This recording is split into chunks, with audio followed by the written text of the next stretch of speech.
Eita, velho. A Fátima olhou esse preto. Vamos ver.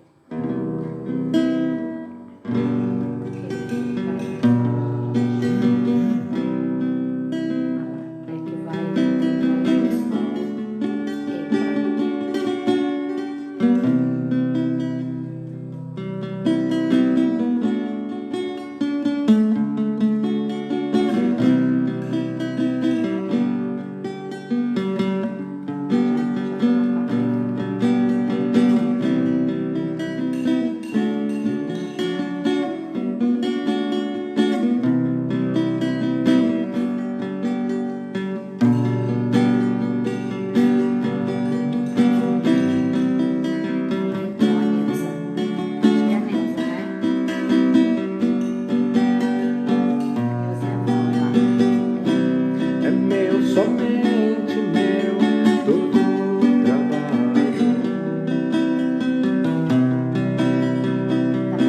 e o teu trabalho é descansar em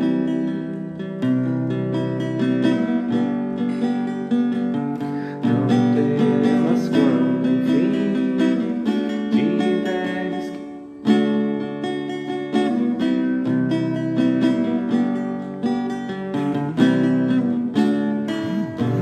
entrega tudo a mim, confia de todo o coração. É meu, somente meu, todo o trabalho e o teu trabalho é descansar em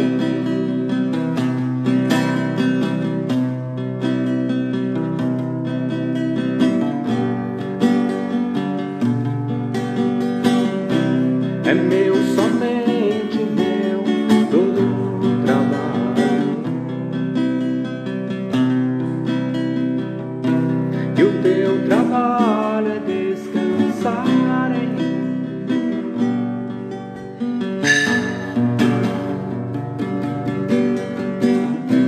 é meu, somente meu, todo o trabalho e o teu trabalho é descansar em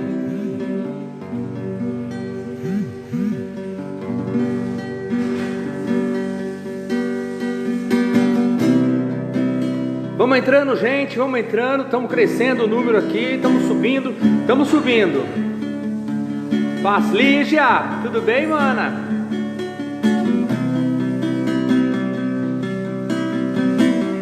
Não tenha sobre ti um só cuidado, qualquer que seja,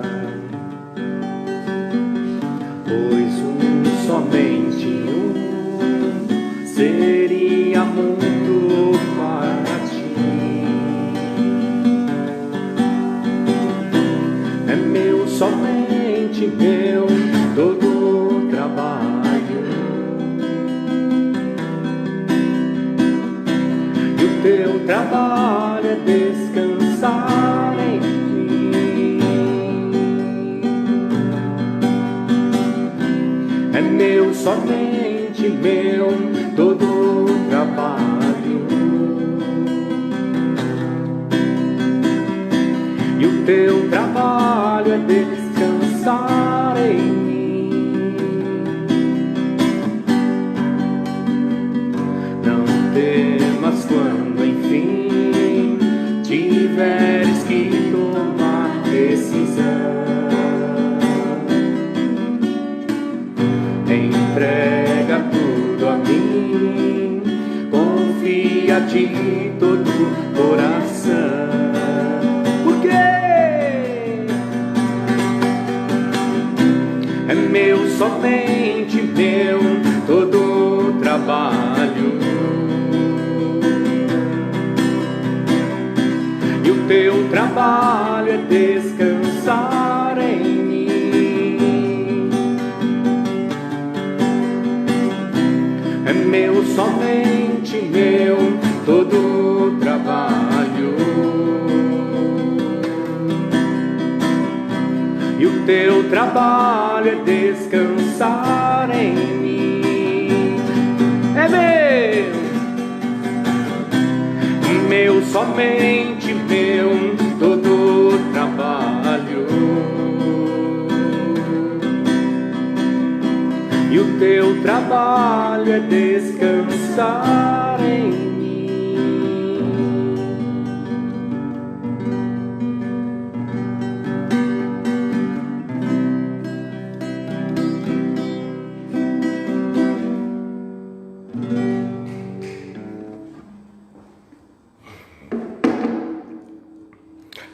Glória a Jesus. Hoje não é especificamente dia para louvor sistemático, mas bem-vindos em nome de Jesus. Arthur Dias, tudo bem, queridão? Miriam Vira Longa, vida longa, a Miriam Vira Longa. Aqui quem está aqui do meu lado aqui, para variar. Boa noite, povo de Irmã Deus. Ângela, Posso dar um por tudo um, bem? eu tô aqui. Verinha, tudo bem? Very good. E o seu trabalho é descansar em mim, é todo o nosso afã. Oi, Neiria, a Miriam Vira Longa, vida longa.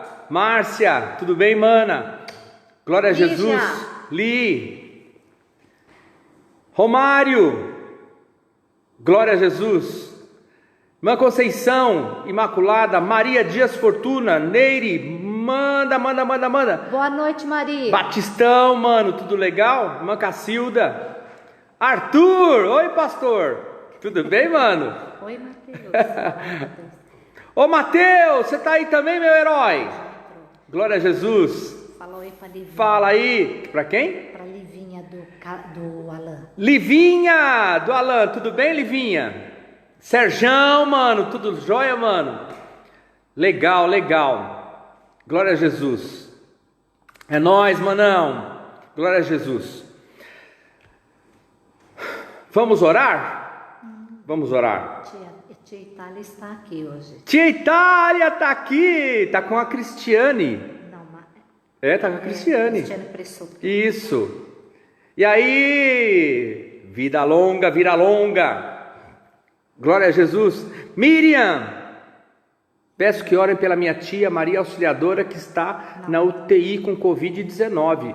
Gente, já confirmada? Anota aí então, Maria, anota aí. Isso. Glória a Jesus. Vamos orar, porque nós vamos entrar direto na abordagem do nosso tema hoje, que é a cultura do ensino do medo nas religiões.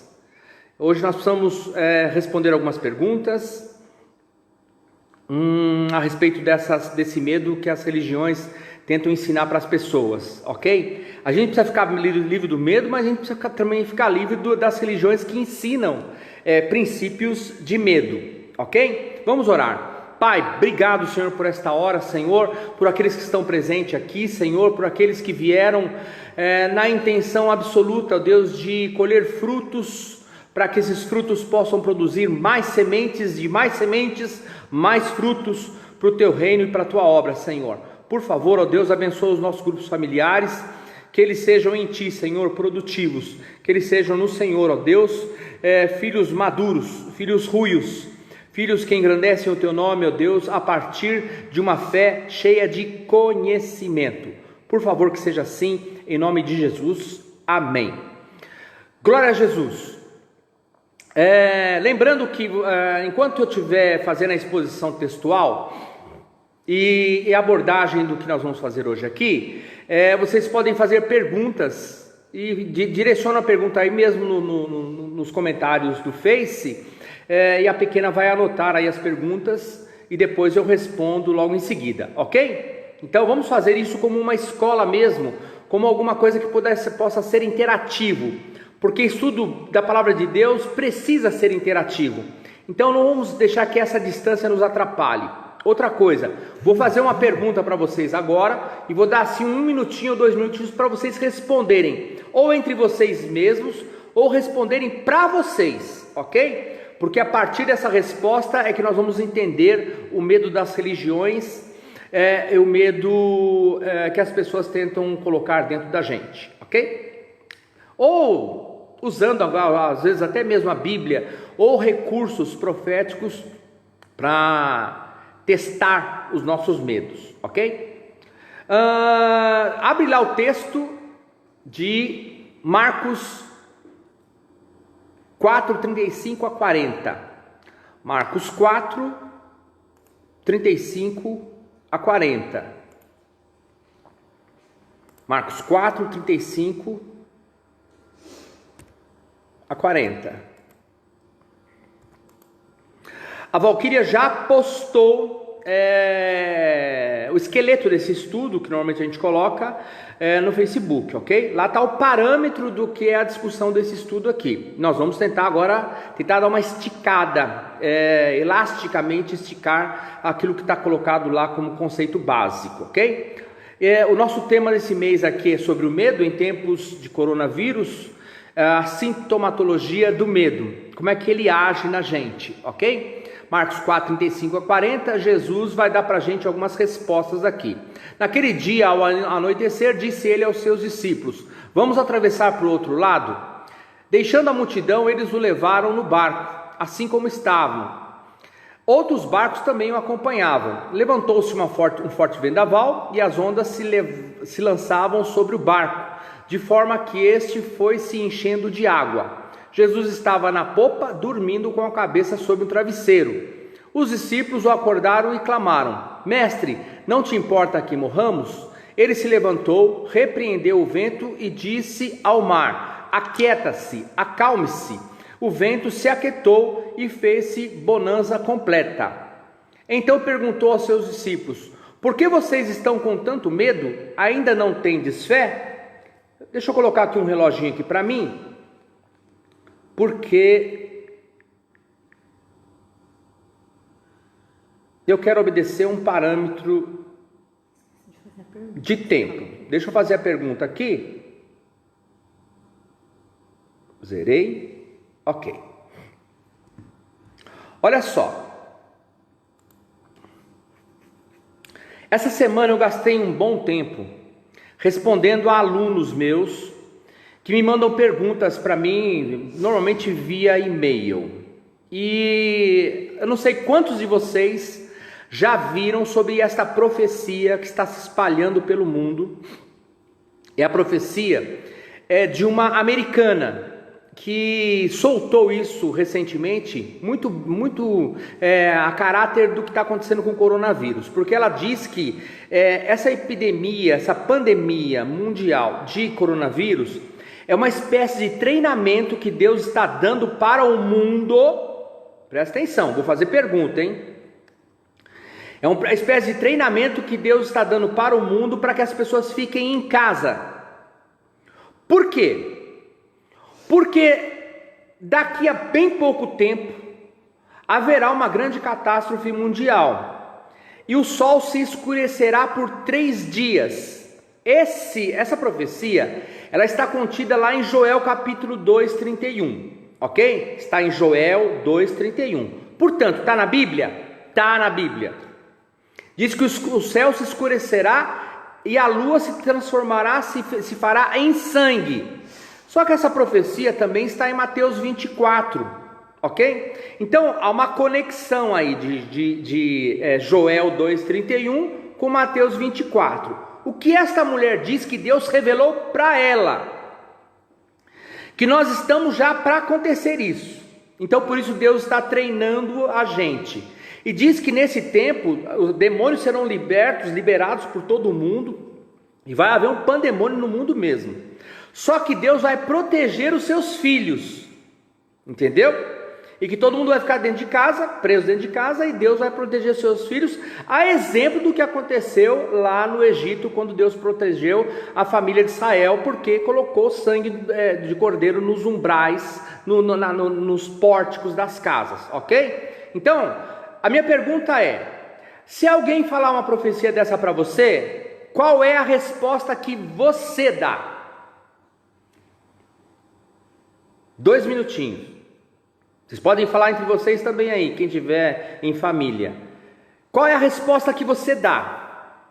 Porque ela diz assim, vou jogar luz aqui na profecia. Ela diz que o mundo virará um caos, haverá perseguições por todos os lados, os demônios serão liberados, tirados lá do Tártaro, Satanás ficará solto e ativo no planeta Terra como nunca houve antes, haverá mesmo catástrofe sem fim, e a Terra ficará escura por 3 dias, ok? Como é que ela diz isso? Ela diz que um planeta chamado Nabiru vai entrar no sistema solar, e ele tem 160 vezes mais do que a massa da Terra, ou seja, ele é 160 vezes maior do que a Terra, e ele ficará entre o Sol e a Terra,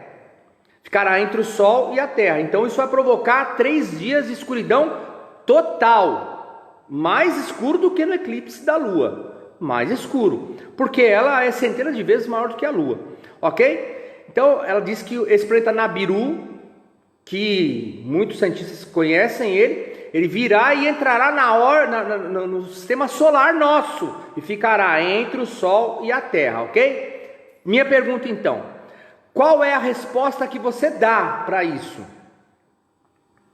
E esse é o momento de uma boa pergunta como essa, porque nós estamos no estudo bíblico, e quem está aqui, e quem está no grupos familiares, são pessoas que querem amadurecer, e que através do estudo da palavra de Deus, podem alcançar a resposta para qualquer coisa na Bíblia, qualquer coisa, ok? 2 minutinhos então, mas eu vou dar a resposta daqui a pouquinho. Qual é a resposta que você dá?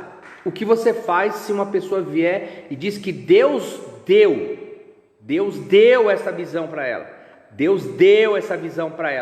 e ela está profetizando no mundo, e tem muita igreja, mas muita igreja usando essa profecia, mas muita igreja mesmo. Se você entrar na internet, você vai ver muita igreja usando, ok? Mas qual é a resposta que você dá? A Liliane disse que é muito estranha, pois isso para mim parece a grande tribulação. Em nome de Jesus, eu creio que a igreja já terá sido arrebatada. A Liliane descreveu, olha o comentário da Liliane aí, ok? É isso, ela falou que parece estranho isso. É muito estranho. Mas a mulher está citando 2 textos bíblicos, Joel 2,31, e ela está citando Mateus 24, e ela poderia dizer para você, olha o que está escrito na palavra, eu só estou dizendo o que está escrito na palavra, eu estou dizendo o que está escrito na palavra, ok? Já eu dou a resposta então. Eu queria apenas atiçar seu senso crítico e seu senso de respostas mais imediatas, ok? Eu sei que não é tão fácil responder assim, mas é por isso que a gente está no estudo bíblico, ok? Então nós vamos falar sobre o ensino e a cultura dos medos nas religiões, ok? Olha só, gente, um dos principais feitos da fé, dos resultados da fé de Jesus, quando ela toma forma, toma corpo em nós, é que ela liberta a gente de grilhões, ela liberta a gente de cadeias, e principalmente as cadeias do medo. A fé tira da gente isso, liberta a gente dessas tipos de cadeias, ok? É por isso que Jesus lá no barco, ele disse para as pessoas, vocês estão com medo porque vocês não têm fé, e vocês não têm fé porque têm medo. Então Jesus está olhando para eles e está dando uma lição, de forma prática, para aqueles homens que estavam atormentados, gente, eles estavam apavorados. E a Bíblia diz, como a gente já viu em estudos anteriores, que o medo ele produz tormento na vida da gente. E nesse sentido, tem muito crente que, apesar de estar na igreja, apesar de conhecer Deus, mas vive em tormentos. Lutero, por exemplo, que é o pai da reforma cristã, ele vivia uma religiosidade que era de tormento o tempo inteiro. E ele tinha uma visão de Deus que era muito errada e distorcida, que não era a visão do Jesus que veio, como diz Hebreus capítulo 1, de que Jesus veio para mostrar Deus, mas o Deus que Lutero tinha era um Deus amedrontador, era um Deus que estava para punir o homem o tempo inteiro, era um Deus assim com um caráter um pouco tirano, que pedia sacrifícios intermináveis do homem, pedia comportamento o tempo inteiro, sem mancha nenhuma do homem, porque senão ele vinha à forra. Até que o Lutero encontrou e foi revelado para ele o texto de Romanos 1,17, em que ele descobriu a vida. Ele disse assim: o justo vai viver da sua fé. E o justo lá é o justificado por Deus. Aquele que foi justificado por Deus vai viver da sua fé. E aqui o o Lutero conseguiu encontrar os portões da alegria, da felicidade. O paraíso entrou no coração dele quando ele encontrou o livro de Romanos e leu desta forma, ok? Porque o temor, medo, fobia, produz tormento na alma daquele que fica o tempo inteiro em confrontação com seu pecado. Agora, ele fica assim antes dele conhecer Deus. Depois que ele conhece Jesus, ele sabe dos feitos da cruz. Esse pavor e esse medo por causa dos seus pecados precisa acabar. Por quê? Porque os pecados foram cravados na cruz. Então o apóstolo João, ele vai dizer assim, que o tormento tem que ser jogado fora. Então, quando ele faz sentido na vida da gente por causa do nosso passado, a gente joga esse passado fora e fala assim: Jesus resolveu o meu passado, o meu presente e já resolveu o meu futuro. Então não posso mais ficar assustado, ok? Só que tem uma coisa, queridos. Grande parte das religiões, elas se alimentam, elas têm uma espécie de vocação maligna para promover medo nas pessoas. Por quê? Porque o medo às vezes é uma maneira de segurar a pessoa, ou de tentar endireitar o caminho da pessoa, colocando medo nela, ok? E alguns vão usar os métodos assim mais variados para poder colocar medo nas pessoas. E eles vão tentar fazer isso através do quê? Na mudança do comportamento e da performance das pessoas. E é por isso que nessa pandemia que nós estamos atravessando agora, é um prato muito saboroso, um prato bom para servir medo na vida das pessoas. Falar do quê? Falar da ira de Deus, falar que Deus está usando o diabo como ferramenta, Deus está usando as doenças para poder amassar todo mundo, ok? Para o benefício dele mesmo.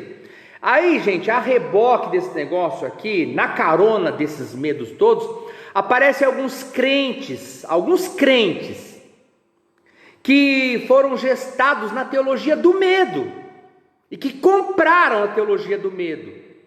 E falam delas às vezes como uma saída, elas vêm com esses crentes vêm com algumas respostas prontas, e vêm com algumas frases já feitas, que às vezes não tem nada a ver com a palavra, não está contido na verdade da palavra de Deus. E algumas vezes, alguns desses crentes vêm pegando assim com a pinça, algumas frases do Velho Testamento, para poder dizer, olha, mas está escrito na palavra de Deus isso, ok? Então, essas frases prontas, no primeiro momento assim, aparecem assim, frases bonitas, santas. No entanto, elas servem como base de doutrina dos méritos. E passa a ser às vezes uma espécie de tormento da alma quando aquelas frases não acontecem na vida corriqueira e cotidiana. Vou dar um exemplo aqui. Por exemplo, eu viajo muito por aí, eu entro em muitas casas, mas em muitas casas eu encontro a Bíblia aberta no Salmo 91. E a minha pergunta é, por que aquela página está amarelada aberta no Salmo 91? Por que alguns crentes ficam com aquela página aberta no Salmo 91? Numa espécie de amuleto, numa espécie de mandinga gospel, numa espécie de espanta-demônio e expulsa dificuldades. Por quê?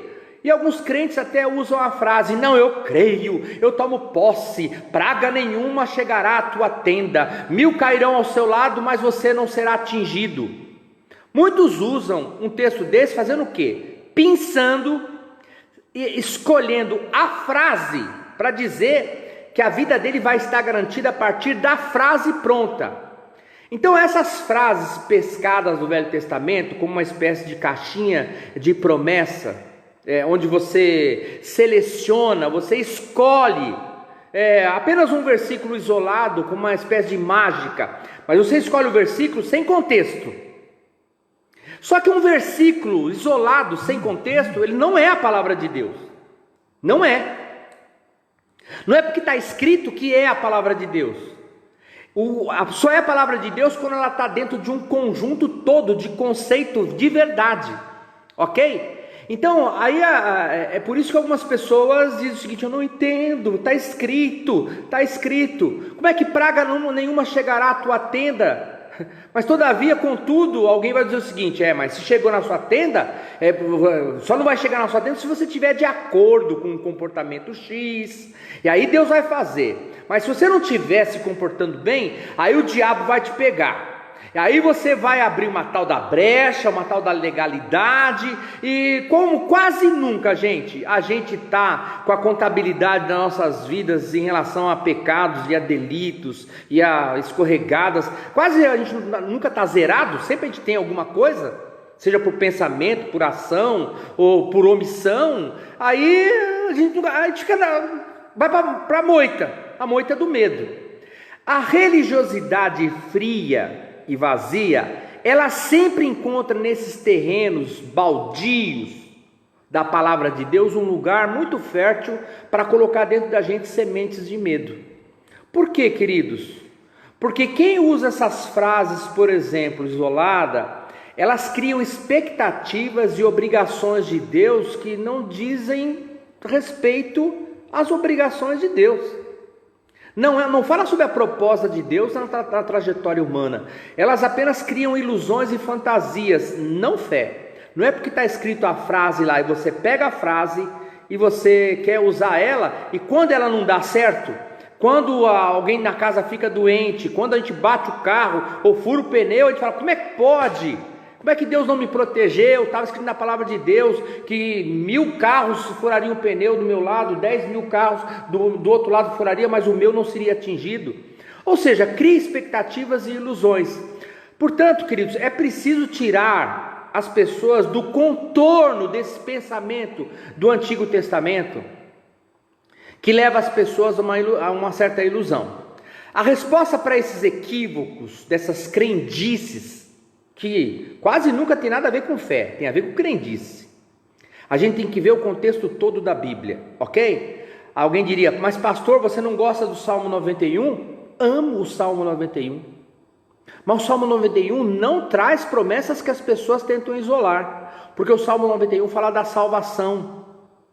E eu vou mostrar para vocês como que, mesmo no Velho Testamento, havia pessoas que, crendo numa palavra como essa do Salmo 91, mesmo assim elas eram atingidas de alguma forma por algum infortúnio, ok? Ora, por exemplo, Eclesiastes afirma que coisas boas e coisas más acontecem com o justo e com o injusto, que ambos, tanto justos como injustos, passam por coisas más, por infortúnios. Ok? Quando você vai para Mateus 24, olha só o que Jesus diz. Olha o que Jesus diz, Mateus 24. Quando ele diz que aqueles que ouvem as minhas palavras e as praticam é como um homem prudente que construiu a sua casa sobre a rocha. Caiu a chuva, transbordaram os rios, sopraram os ventos e deram contra aquela casa. E ela não caiu, porque ela tinha os seus alicerces na rocha. Na contrapartida, ele diz assim: mas quem ouve essas minhas palavras e não as pratica é como um insensato que construiu a sua casa sobre a areia. Caiu a chuva, transbordaram os rios, sopraram os ventos, deram contra aquela casa e ela caiu e foi grande a sua ruína. Você percebeu que tanto na casa do homem prudente como na casa do imprudente, na casa do ímpio como na casa do justo, aconteceu a mesma coisa? Vieram ventos, sopraram, caiu a chuva, os rios transbordaram, deu enchente. Deu enchente na casa dos dois. Só que a diferença, queridos, é a casa que fica de pé e a casa que cai. Deu para entender então? Ok? Essa é a ideia. Essa ideia de que nada chegará à minha casa não é verdade. Jesus não garantiu isso. Nem no Velho Testamento não existe essa ideia de que eu sou de Jesus, eu sou blindado, de que eu tenho uma carapuça que me protege dos dardos da peste. Não existe isso. Nós somos irmãos e irmãs sujeitas às mesmas bênçãos, ao sol e à chuva, mas somos sujeitos às mesmas faltas ou pestes. A gente pega gripe também. Então olha só, mesmo lá no Velho Testamento, lembra do profeta Elias? Que ele sofreu as mesmas consequências de fome, de escassez que o mundo dos seus dias. E o mundo dos dias dele, lá ele estava enfrentando o quê? Uma seca braba mesmo. E o Elias precisou ser socorrido por urubus, por corvos que levavam comida para ele, lá na sua quarentena. Você lembra de Romanos 8,36, quando Paulo diz que na nossa trajetória nós somos como ovelhas que somos levados ao matadouro? Alô? Portanto, queridos, não existe na Bíblia essa teologia de corpo fechado. Não tem. De imunidade física ou diplomática para quem está em Deus. Não tem isso na Bíblia. Então as frases bonitinhas que cabem numa caixinha de promessa, mas elas não cabem na vida. A Bíblia não é um apanhado de um ou outro versículo, de frases seletivas que a gente escolhe ao nosso bel prazer, à nossa própria conveniência. Não é, a Bíblia não é assim. A promessa de Deus como palavra eterna está na preservação da nossa fé, da nossa esperança, da nossa salvação integral como pessoas, alma e espírito. Mas o nosso corpo está sujeito a chuvas e trovoadas e a intempéries. Alô? Você está aí? E eu quero responder então a pergunta que fiz para vocês no comecinho. Eu já estou chegando no finalzinho. Quem fez pergunta, faz aí. Escreve aí. Ninguém fez pergunta ainda, ok? Mas eu vou responder lá. A profetisa, que é uma mulher de respeito, hein? Mulher de uma igreja lá nos Estados Unidos, ok?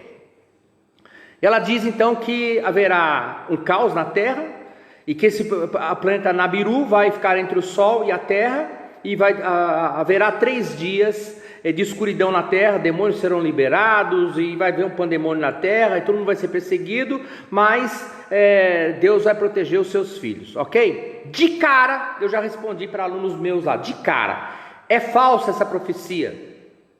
Mas pastor, você está duvidando do Deus que falou com essa mulher? Não, mas essa mulher deve ter tido um sonho, ela deve ter tido uma visão, porque comeu demais, deu uma espécie de congestão, e ela tem uma visão que não é bíblica.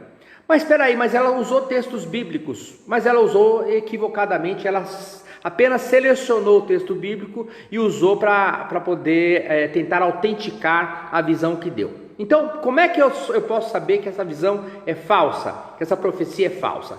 Quase nunca eu dou ouvidos para profecias escatológicas, quase nunca. Até porque não existem profecias escatológicas se cumprindo no nosso tempo, ok? O texto que ela usa de Joel e que ela usa de Mateus não é um texto pertinente ao nosso tempo, ok? E quando você vai para Tessalonicenses capítulo 5, lá o Paulo está dizendo o seguinte, que aquilo que vai preceder a volta de Cristo não é o pandemônio na terra, não é o caos, não é a catástrofe. Paulo diz que haverá um período de paz na terra, que na verdade é o período onde Israel selará uma paz com o mundo árabe, e o anticristo se manifestará na terra e provocará pelo menos os 3 anos e meio de paz completa na terra, completa. Então, quando Jesus voltar, haverá paz na terra, não pandemônio. Então, de cara, biblicamente, essa profecia está errada, está equivocada. E Mateus está falando de grande tribulação. O livro de Mateus é escrito para judeu, não é escrito para a igreja, é escrito para judeu. Ok? E o livro de Joel tem a ver com a restauração de Israel, não conosco. E fala do segundo período da grande tribulação. Portanto, queridos, a profecia de cara ela é falsa. Agora alguém pergunta assim, como é que eu vou saber disso? Como é que eu vou responder? É para isso que existem estudos bíblicos. Quantas pessoas nós estamos agora aqui? 53 pessoas. Ok? Presumivelmente, essas pessoas que fazem parte de grupo familiar e que estão aqui, são pessoas que abrem mão da Netflix numa hora como essa, abrem mão de qualquer outra coisa numa hora como essa, porque julgam mais importante o conhecimento da palavra. Agora, quem não quer conhecimento da palavra, não tem muito interesse para isso, não tem resposta para as coisas, não sabe responder. Portanto, você já de cara já está de parabéns, porque você vai ter recurso para responder coisas como essa, à medida que você vai caminhando na palavra de Deus, e você vai se tornando um filho maduro, ok? Então, portanto, estudo da palavra de Deus é para aqueles que almejam maturidade, E fica fácil então responder. Essa mulher, do ponto de vista teológico, ela está absolutamente errada, equivocada. Como se não bastasse, do ponto de vista astronômico, ela também está equivocada. Por quê? Olha só, a Lua, que é muito menor do que a Terra, muito menor do que a Terra, uma massa muito menor do que a Terra, ela é capaz de influenciar as nossas marés. A Lua influencia até corte de cabelo, até para eu apanhar mandioca aqui no meu mandiocal, dependendo da Lua, influencia na minha mandioca. Para eu rachar lenha, depende da Lua. Se a Lua não estiver propícia para rachar a lenha não racha na primeira machadada. Para você ver o nível de influência que tem a Lua. E que as marés, por exemplo, funcionam por causa da Lua, da influência da Lua. Agora, você já imaginou um planeta 160 vezes maior do que a massa da Terra entrar entre a Terra e o Sol? Sabe o que aconteceria? A Terra seria destruída. E por que nenhum físico, nenhum astrônomo, nenhum cientista da NASA ainda falou sobre a possibilidade desse planeta entrar no sistema solar? Ou seja, isso é impossível agora do ponto de vista astronômico. E do ponto de vista teológico é outro absurdo, porque a mulher não sabe ligar os textos bíblicos. E ela fica indo lá para o Velho Testamento e não sabe contextualizar, ok? Então de cara a profecia é falsa, ok? Eu estou consciente que eu terminei aqui esta abordagem e eu queria ver se alguém tem alguma pergunta agora. Ninguém perguntou nada. A Débora que fez a mesma pergunta, não sei se já fizeram. E também isso não é uma das pragas, né? Isso o quê? Acho que é o corona. Débora Piscinati, ela perguntou. Alguém perguntou, acho que a Débora perguntou se isso não é uma das pragas. Se for do Egito, não é. Ok? E se for uma profecia escatológica, o coronavírus também não é. Vocês sabem que outro dia eu vi um meme. Sabe como? A respeito do coronavírus, que aparecia Jesus, olha só, aparecia Jesus na casa de um crente, pegando do sangue dele e colocando o sangue dele no umbral da porta para proteger o crente. Alguém fala, nossa, que coisa linda, Jesus usando o sangue dele. Aí alguém diria o seguinte, verdadeiramente, nossa, o sangue de Jesus tem poder. A pergunta que a gente teria que falar para o crente é assim, do que você está falando? O sangue de Jesus tem poder para quê? Para quê? Assim como não fizeram, quem usa o texto do Salmo 91 de maneira equivocada, não faz pergunta para o texto lá. Que pergunta que você faz para interpretar o texto? Onde, quando, por quê, como, para quem? Ok? Você faz essas perguntas. Se você não fizer essas perguntas para o texto, você tenta ficar adaptando ele. Até para a igreja de Cristo, quando ele não cabe na igreja de Cristo. Ok? Porque ele faz parte de um tempo, às vezes ele é temporal. Alguém que escreveu com deliberada intenção, inspirado pelo Espírito Santo, para aquele momento, para aquela hora. Eu não posso isolar, pegar o texto e tentar fazer adaptações. Ok? Então ler Bíblia depende de um contexto do todo. Se alguma parte contradiz, é porque há um fator temporal ali, ok? Que precisa ser considerado. Então, quando eu vejo alguém colocando Jesus, colocando sangue nas portas da casa dos crentes, eu falo, alguém não entendeu qual foi a obra de Cristo e alguém não entendeu para que serve o sangue do Cordeiro, ok? Então, tentando levar o sangue do Cordeiro para outras cercanias. Então é para isso que a igreja de Cristo, ela normalmente funciona, os seus departamentos, ou de escola dominical, ou doutrinário, ou dos grupos nas casas, para a gente estudar a Bíblia. Porque é só estudando a palavra de Deus é que a gente vai deixando essas meninices. E essas teologias do medo que a religião gosta de colocar nas pessoas, porque uma profecia como essa serve para quê, gente? Só para colocar medo nas pessoas. Ou para dizer assim, ó, cuidado, hein? Se você não tiver aí na tal da posição, aí Jesus não vai ungir com o sangue dele o umbral da sua casa. Então é assim, olha só. Toda vez que alguém apresenta alguma coisa para dificultar a graça, a dificultação da graça propicia a criação de pedágios no caminho. Todo aquele que dificulta a graça de Deus é porque tem a intenção de dificultar, de provocar e de colocar pedágio. Que aí a pessoa tem que fazer alguma coisa para poder a coisa acontecer, para poder Deus ficar favorável, ok? Então, na semana que vem eu vou trabalhar por último, a última quinta-feira, a última faceta do medo, que é o medo da vida. E as pessoas não confiam mais em si, não confiam nas possibilidades da vida, porque não confiam em Deus. Semana que vem vamos tratar melhor sobre isso. Mas hoje eu queria tratar sobre as possibilidades que a religião tem de colocar medo. E às vezes isolando Bíblia, para poder a partir dali criar uma certa dificuldade no entendimento da palavra de Deus. Ok? Aliás, foi uma pergunta que fizeram semana passada ou retrasada. O que eu respondo quando alguém disser por que eu não ungi o portal da minha casa para praga nenhuma entrar lá? Ok? Júlia, nenhuma pergunta ainda? Gente, quando não tem pergunta nenhuma é assim.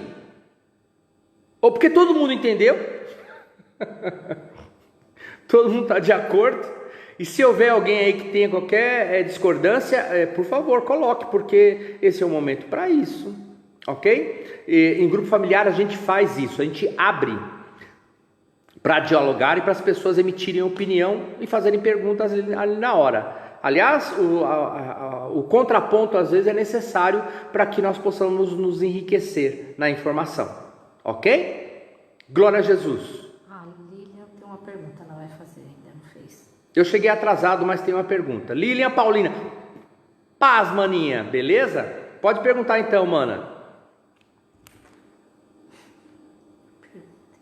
Lelinha, eu perguntei? Ela que perguntou. Acho que foi a Leila que perguntou isso.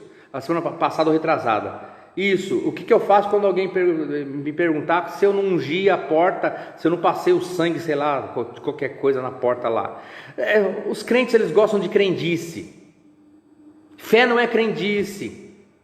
Eu estou guardado em Deus, mas eu estou como o homem prudente que conhece a palavra de Deus. Pode vir a chuva, pode vir a enchente. Voltou. Caiu aqui. Tem gente dizendo que o coronavírus é a ira de Deus sobre o povo, que Deus está castigando o povo. Tem gente dizendo que o coronavírus é a ira de Deus sobre o povo, que Deus está castigando o povo. Eu tratei disso na primeira live desse mês. Ok? Que Deus não trabalha na categoria punitiva, Ele trabalha sempre na categoria corretiva. E que Deus, quando resolveu colocar a ira sobre a raça humana, o que Ele fez? Ele derramou sua ira todinha em cima do filho dele. Por isso que Isaías diz que aprove a Deus moê-lo e fazê-lo enfermar. E diz que Jesus levou sobre si todas as nossas dores e as nossas enfermidades. E lá, enfermidades não quer dizer gripe, resfriado. Lá é enfermidade que mata. É a enfermidade do desvio. É a enfermidade do medo. É a enfermidade da separação. É a doença que mata. Ok? Que mata a gente para levar a gente para o inferno. É essa a enfermidade. Porque nos nossos dias nós temos algum tipo de enfermidade às vezes. Aliás, a maioria das pessoas morrem por algum tipo de enfermidade, algum tipo de falência física, ok? Quem fez a pergunta do sangue dos batentes da casa foi a Lígia. Tá, ok? É que tem muito crente que gosta de uma espécie de... É melhor escolher essas coisas do que escolher fé. Porque essas coisas para esse ponto de contato, entendeu? Só quando você vai para Hebreus 11, diz que fé é firme fundamento das coisas que você não pode pegar, que você não pode ver. Isso é uma certeza, é a convicção que acontece dentro da gente. Mas as pessoas gostam mesmo de coisa que dá para pegar. Gosta da água, sei lá, gosta do sangue, gosta da brasa não sei da onde. Só que essas coisas vão criando crendices dentro das pessoas, ok? Alô? Não é isso? Ela não fez pergunta aqui, Leila. Ela está colocando, mas... Ok. Agora que eu já falei, como você responderia a uma pessoa que desse uma profecia como essa? Que o coronavírus é um treinamento de Deus para guardar o seu povo, como ele fez lá no Egito. Gente, a história do Egito é uma história única. Ali tinha propósitos específicos, entendeu? Querer adaptar a história do Egito, gente, para a igreja de Cristo, na graça, é tentar forçar a história, gente. É tentar forçar, entendeu? Alô? Eu fiz uma pergunta em relação... O astrônomo. Que astrônomo? Júlia, pois todos nós temos que morrer, todos nós passaremos pela morte, até Elias vai ter que voltar para dar uma morridinha, vai mesmo, isso é certeza, todo mundo vai ter que morrer, e o Elias também, ok? O Abraão não teve corpo fechado, gente, o Davi, o homem segundo o coração de Deus, não teve corpo fechado, entendeu? Praga chegou na casa dele, entendeu?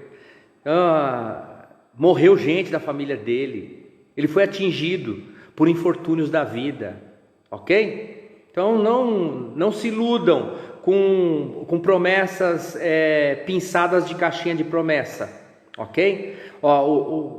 Para eu encerrar, o Paulo, gente, alguém me diz, por favor, qual foi a brecha que o Paulo deu? Qual foi o pecado do Paulo? O Paulo estava pegando quem, gente? Quando lá em Coríntios, ele diz que ele pegou o navio 3 vezes e as 3 vezes o navio afundou. 3 vezes o navio afundou. O Paulo era um perigo para a marinha mercante da época. Era o Paulo chegar no cais e todo mundo ficava apavorado. Se esse cara sobe no navio da gente afunda. Isso porque o Paulo não sabia que na 4ª vez que ele ia pegar o navio para Roma como prisioneiro, o navio ia afundar também. Quando ele está falando em Coríntios, ele nem sabia que ele ia pegar uma 4ª vez e ia afundar. A minha pergunta é, qual foi a legalidade que o Paulo deu, gente, para acontecer essas coisas com ele? E ele cai numa ilha lá e a cobra morde ele. 200 caras para a cobra morder, morde logo Paulo.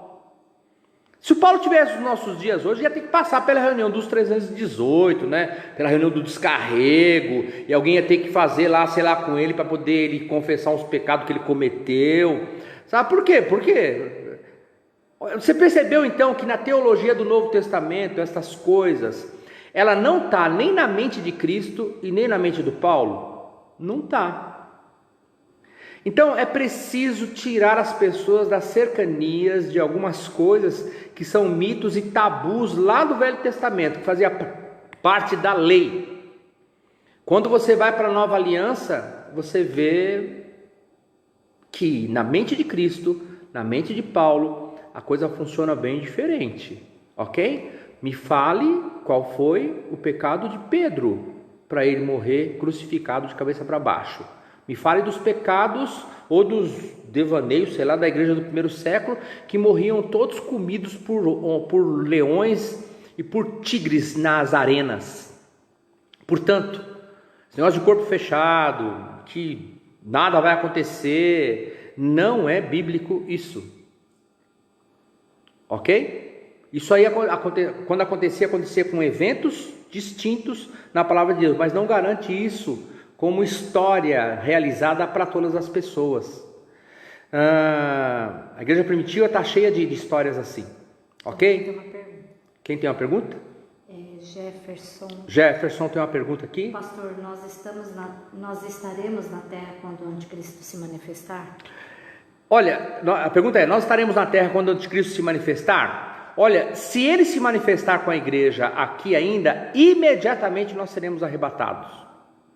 Porque a Bíblia diz que aquele que segura o abominável homem da desolação, o que segura para que o espírito de anticristo não se manifesta, é o Espírito Santo que está na igreja. Quando o Espírito Santo levar a igreja, aí o homem da abominação ele se manifestará. Então, a igreja será retirada antes.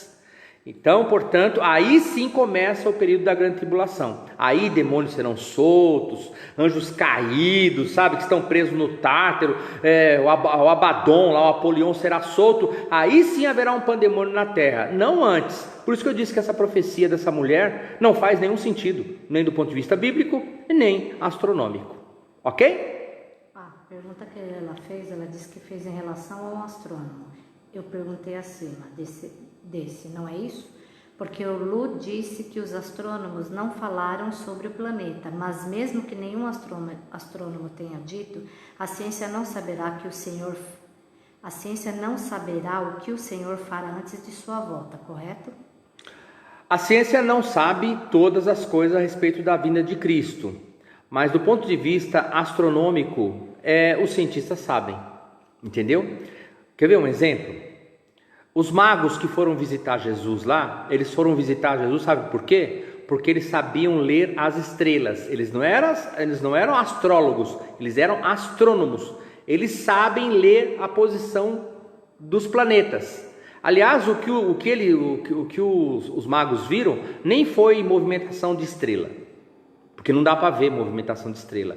O que eles viram, na verdade, é aquilo que normalmente se chama na Bíblia de estrela da manhã, que é o planeta Júpiter, porque há movimentação no sistema solar. Quando eles viram essa movimentação, aí sim eles entenderam uma conjunção do Júpiter mais próxima da Terra. Essa estrela brilhou como nunca brilhou antes, que já tinha sido profetizada por um profeta gentil lá no Velho Testamento, um profeta chamado Balaão. Ou seja, eles leram pelas estrelas. Então, os astrônomos, eles têm condições de verificar essa movimentação toda. Eu só citei os astrônomos, por quê? Porque a ideia de que a mulher colocou de que haverá um planeta entre o Sol e a Terra, ela é absurda, porque ela destruiria o sistema solar. Se um planeta 160 vezes maior que a Terra entrar entre a Terra e o Sol, a Terra seria destruída. E a terra não será destruída, ela será redimida, é o que diz a palavra de Deus. Haverá novos céus e nova terra. A terra nunca será destruída completamente, ela será redimida, primeiramente com fogo, ok? Depois pelo Espírito de Deus sobre a terra. Bom, tem mais uma pergunta. Acabou? Acabaram as perguntas aqui. Glória a Jesus. Estamos chegando no final da nossa live aqui. Os que estão aqui puderam, no mínimo, fazer tempestade de ideias. Como um dos pastores de Água da Vida e que trabalho muito nessa área de ensino, eu fico à disposição de vocês para que essas perguntas possam ser feitas, em particular se alguém ficou com algum tipo de acanhamento para fazer a pergunta aqui, no meu e-mail ou no meu canal lá no Pão com Miolo, ok? Ou mesmo nos comentários aí do Facebook. Direcionem para mim, ok? Mesmo que for para discordar, ok? Porque não há nenhuma tentativa tirânica em nossa igreja de impor conceitos. Agora, nós vamos trabalhar o tempo inteiro com diligência na palavra de Deus, com textos bíblicos, porque nossa igreja eminentemente é uma igreja bíblica. Pessoalmente eu não tenho nenhum temor, fobia, quando eu vejo uma profecia de dizer, não foi Deus que disse isso. Porque eu tenho que levar ao crivo da palavra de Deus isso. Se ela contradiz a palavra de Deus, eu posso dizer e tenho que dizer, isso não é de Deus. Isso é sua tripa que sonhou. É a macarronada que você comeu. Isso é sonho orgânico, não é espiritual, ok? É fácil fazer isso, desde que a palavra de Deus esteja dentro da gente. Porque é ela que criteriza isso. É por isso que nós fazemos campanha do Rota 66, para as pessoas lerem mais a Bíblia. Ok? Assistir pelo menos um filme a menos por mês. Pelo menos um filme a menos. Pelo menos um. Para ler a palavra de Deus. Para poder fazer uma leitura sistemática da palavra de Deus, estudar, para alcançar recursos, alcançar ferramentas, para poder responder a essas indagações e a essas religiões do medo. Porque esse tipo de profecia não serve para nada, a não ser para colocar medo nas pessoas. E para depois ficar cobrando pedágio das pessoas no caminho. Ok? Alô? Glória a Jesus! Hoje estamos com 50 pessoas. Algumas pessoas não vieram hoje. Eu acho que por causa do tema também, né? Ou então porque a alma acostuma, ok? A alma acostuma às vezes, é quando daqui a pouco, isso eu já sei, não preciso saber, já sei. E a alma da gente, quando ela diz pra gente, eu não preciso, eu já sei, é aí que a gente corre perigo, ok? Os grupos familiares é um bom lugar de encontro das pessoas, porque lá estão aqueles que dizem o seguinte, eu preciso saber, eu preciso conhecer, porque quanto mais eu sei, mais eu aprendo para saber que eu não sei nada. Alô? Você está aí? Glória a Jesus. Deus abençoe todos vocês. Nós estamos chegando no finalzinho da nossa live.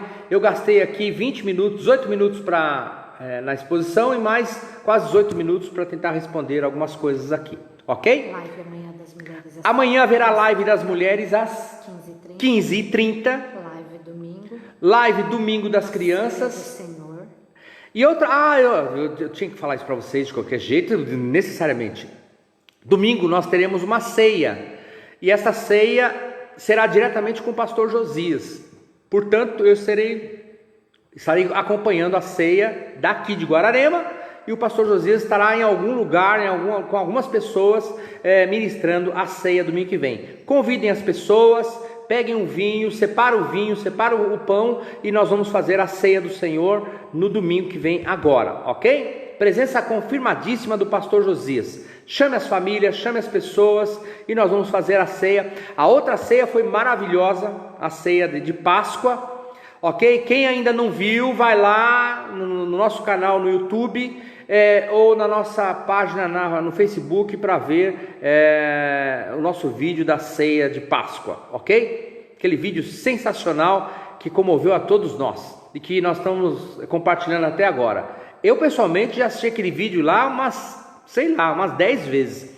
Como o YouTube não fica computando isso, ele reconhece o IPI da gente e ele não vai multiplicando, mas só eu já assisti, sei lá, umas 10, 15 vezes aquele vídeo lá, ok? Compartilha, dá um like, compartilha, porque o YouTube considera que está sendo relevante o vídeo, aí ele começa a espalhar isso, e a nossa família Água da Vida começa a ser conhecida também, até fora do nosso continente. Aliás, já estamos até na Itália, o pessoal da Itália assistindo a gente. Arthur, tudo bem, Arthur? Que bom que você está aí, mano. O pessoal da Itália... Na ceia, o Emerson Fittipaldi estava lá dos Estados Unidos assistindo a live com a gente na ceia nossa de Páscoa. Glória a Jesus. Estamos em Miami, estamos na Itália e estamos no céu, porque a Bíblia diz isso, que quando Jesus sentou lá do lado direito do Pai, nós sentamos lá. O livro de Efésios diz que nós estamos assentados nas regiões celestes em Cristo Jesus. O pessoal não sai ainda não. Aleluia. Nós oramos, o pessoal já está saindo. O pessoal está saindo, a gente não orou ainda, nós vamos orar, ok? Alguns já estão saindo, é porque alguns já têm que ir para o trabalho. O pessoal da Itália tem que dormir, porque são 5 horas de diferença lá. Vamos orar? Pequena, nos despede. Gente, vamos orar então pela oração que foi pedido da Miriam Oliveira, tá? Vamos orar. Pai, nós te louvamos, nós te agradecemos, ó Deus, por mais um estudo, te agradecemos pela tua palavra, pela tua misericórdia, ó Deus, e pelo teu amor e pela tua bondade. Obrigado neste momento, ó Deus, por cada lar que está ouvindo a tua palavra, que o Senhor possa continuar alcançando a vida de cada um. Esteja, Senhor Deus, abençoando esse pedido que foi colocado aqui, ó Deus, sobre a Miriam Oliveira. Sim, Pai. Que o Senhor esteja, Senhor Deus, com essa pessoa, Deus, colocando as tuas mãos de poder, ó Pai. Sim, manifesta da tua cura, ó Deus, o teu poder sobre estas vidas, ó Pai. Nós te agradecemos e lembrando sempre de pedir, ó Deus, a oração pela nossa nação, pelos nossos governantes, Pai. Que o Senhor possa alcançá-los dando sabedoria. Em nome de Jesus, amém. Amém. Amém. Glória a Jesus. Quem esteve hoje tem no seu borná mais pedras para atacar no inimigo. Quem esteve hoje aqui tem mais recursos dialéticos, mais recursos bíblicos para responder algumas perguntas. Parabéns para você nessa data querida.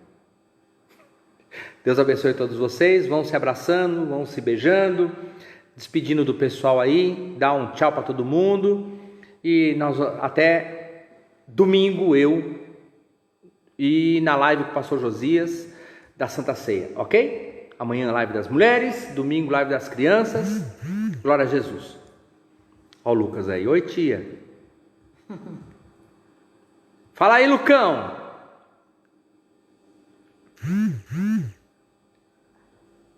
Qual o nome da profeta? Esqueci o nome. Não fala não. Né? Não fala não. Mas é fácil encontrar, hein? Tá na internet, Fala em tudo pra que tem lugar. É que ele perguntou no meu pessoal, não tá ali não. Ah, tá. Ele perguntou no meu pessoal. Você tá no céu. Eu tô usando o celular da pequena na live, ok? Glória a Jesus. Boa noite para vocês. Boa noite, Débora. Beijão no Lu. Beijão na pequena linda.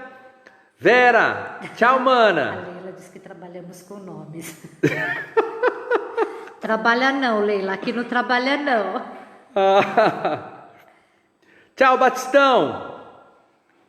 Jonas. Deus abençoe você, mano. Saudade de ti, cara. Deus abençoe, viu, mano?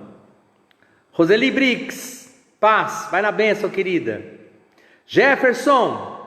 Deus abençoe você, mano. Tchau, Vera. Já é o meu dedo, Vera. É o meu dedo para concluir aqui. Eduardo. Tchau, gente. Tchau, gente. Eduardo, Deus abençoe, mano. Carol! Vai na bênção, mana. Boa noite, Eliana. Para não estar respondendo aqui. Tchau, gente. Tchau. Deus abençoe vocês. Enquanto você não desliga, não cai. Ó. Sempre tem um grupo que fica. Ó, a Miriam tá ali ainda, a vira longa. Já já ela sai. Tô vendo ali. Tô vendo ali a Eliane ali também. A fotografia ali. A Márcia Meira tá ali. Ah, olha a Vera, olha o cabelo da Vera. Tchau, gente. Tchau. Vou desligar. Dá um abraço aí em todo mundo. Beijão para todo mundo. Tchau, Fátima. Me despedi, mas nós não vamos sair. A Vera. Sandra, Deus abençoe. Mateusão, abraço, Mateusão. Cássia, Deus abençoe você, mana. Fátima, tchau. Tchau, Andréia, Deus abençoe vocês aí.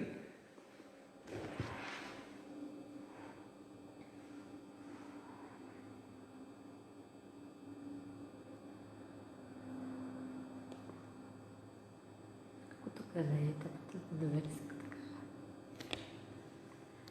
Vou desligar. Desliga que senão... Ok. porque senão não... Quem é esse do cantinho aqui? É a Andressa. Ah, tá. Eu acho que é a Andressa, sim. Aí o Lucas.